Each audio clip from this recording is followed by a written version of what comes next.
Hello bachon, let's see the question. Question says if the segment intercepted by the parabola y square equal to 4ax with the line lx plus my plus n equals to 0 subtends a right angle at the vertex, then इसके लिए condition हमसे पूछा जा रहा है. So key concept for this question is our key concept is for general equation of a pair of a straight line ax square plus 2hxy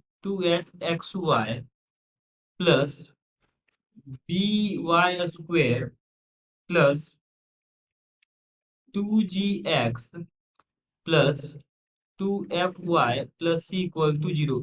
अगर इस तरह का कोई भी हमें 2 डिग्री कर्व गिवन है तो उस केस में अगर हम मतलब ये टू मतलब जब पेयर ऑफ स्ट्रेट लाइन का इक्वेशन है तो इनके बीच का एंगल अगर 90 डिग्री हो, देन इफ यहाँ पे लिख लेंगे if coefficient of x square plus coefficient of y square is equal to 0, then angle between pair of lines angle between pair of lines और ऐसे करके हम लिख सकते हैं then angle between those lines equal to π/2 या 90 degree ऐसा. अब कह रहा है कि यहाँ पर subtend right angle eight vertex, यानी ये जो लाइन सेगमेंट है और पैराबोला इसको अगर हम होमोजिनाइज करते हैं तो वो वहां से जो पेयर ऑफ लाइन बनेगा उसके बीच का एंगल 90 डिग्री हो जाएगा. तो यहाँ पर Y square equals to 4ax है और सेकेंड इक्वेशन है lx प्लस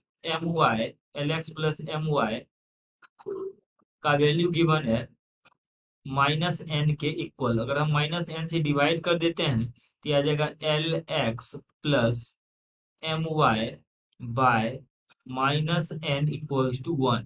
अब इसको होमोजिनाइज करते हैं इन दो इस लाइन और कर्व को हम आपस में होमोजिनाइज कर देते हैं. दिया जाएगा y square equals to 4ax into 1 हम लिख सकते हैं. तो y square equal to 4ax into basically हमें इसको 2 डिग्री कर्व बनाना रहता है तो 1 के जगह पे हम क्या करते हैं ये जो सेकेंड लाइन से हमने डिराइव किया lx plus my by -n. तो lx plus my divided by -n इसको अगर हम यहाँ पे रख देते हैं तो ये हमारे पास आ जाएगा होमोजिनाइज हो जाएगा. इसको अगर हम अरेंज करके लिखें तो ये आ जाएगा -n into y square equals to 4al into x square plus 4am into x y.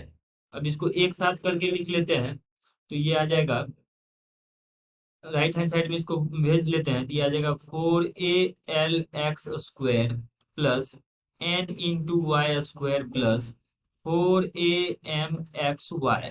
अब देखिए ये जो सबटेंड कर रहा है ये पेयर ऑफ लाइन ये एंगल π/2 बना रहा है. ये इसके बीच का जो एंगल है ये π/2 या 90 डिग्री है. जब इनके बीच का एंगल इक्वल टू 0 होगा यहाँ जब इनके बीच का एंगल 90 डिग्री होगा तो उसका कंडीशन क्या होता है कि coefficient of x square plus coefficient of y square equal to 0 होता है. तो ये लगा देते हैं कोएफिशिएंट ऑफ एक्स स्क्वायर जो है ये है 4al plus coefficient of y square है यहाँ पर n.